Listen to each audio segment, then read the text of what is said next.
मैं आप लोगों से बार बार कह रहा हूं कि मैं भगवान और धर्म को बखूबी जानता हूं, किंतु इन दोनों विषयों को छोड़कर मैं कुछ भी नहीं जानता। अब बता भी दीजिए कि क्या हुआ है हमको। बस कीजिए, अब और अधिक सदानंद यहां रुक नहीं सकता। वास्तविकता तो यह है कि सदानंद कोई ओझा गुनिया नहीं है, ज्योतिषी एवं सकल दीपी नहीं है। साथ ही सदानंद को क्या गर्ज कि वो ये सारे कार्य करे। इसे ना तो आप लोगों से कुछ चाहिए और ना इसके पास कुछ है जो ये आप लोगों को दे सके। खैर, ये शब्द अंतिम बार है और बस मैं अब यहां से चल रहा हूं। ये कहते हुए मैं चौकी से उठकर नीचे उतर गया और चलने के लिए तैयार हो गया। तब तक चारों तरफ विराजमान सारे लोग खड़े हो गए और बोल पड़े, अरे अरे अरे महाराज जी, अरे अरे महाराज जी, अरे महाराज जी बैठ जाइए, नाराज ना होइए, क्षमा कर दीजिएगा महाराज जी, क्षमा कीजिएगा।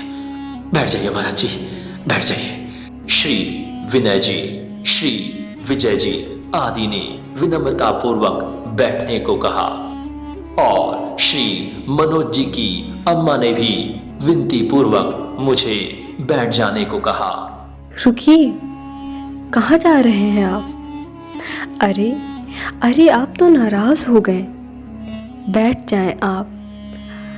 यहाँ धर्म कर्म की ही बात होगी, इसलिए आप निश्चिंत हो, कृपा करके आसन ग्रहण कर लीजिए। तत्पश्चात सदानंद पुनः चौकी पर बैठ गया, जिसके बाद धर्म कर्म की विशिष्ट बातें रखी गईं, जिसका सभी पर विशेष प्रभाव हुआ और संध्या काल में सत्संग एवं शंका समाधान का कार्यक्रम पुनः रखा गया। भगवान शायद धरती पर है, भगवान धरती पर है, भगवान सब जान देख रहा है, लेकिन थोड़ा मौका देता है सुधरने का, थोड़ा मौका देता है संभलने का, अन्यथा अपना काम तो उसको करना ही करना है, अपनी धरती को स्वच्छ बनाना है।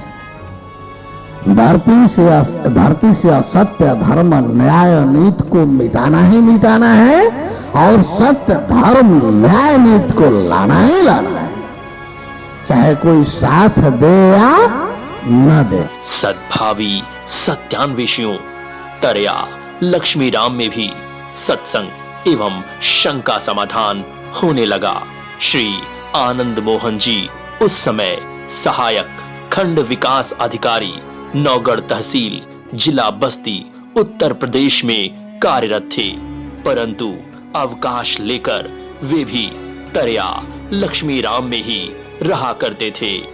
वे भावुक, विशेष और पारिवारिक जटिलताओं में जकड़े हुए एक आसक्त व्यक्ति थे। सत्संग के प्रारंभिक काल में उन्हें कोई रुचि नहीं थी।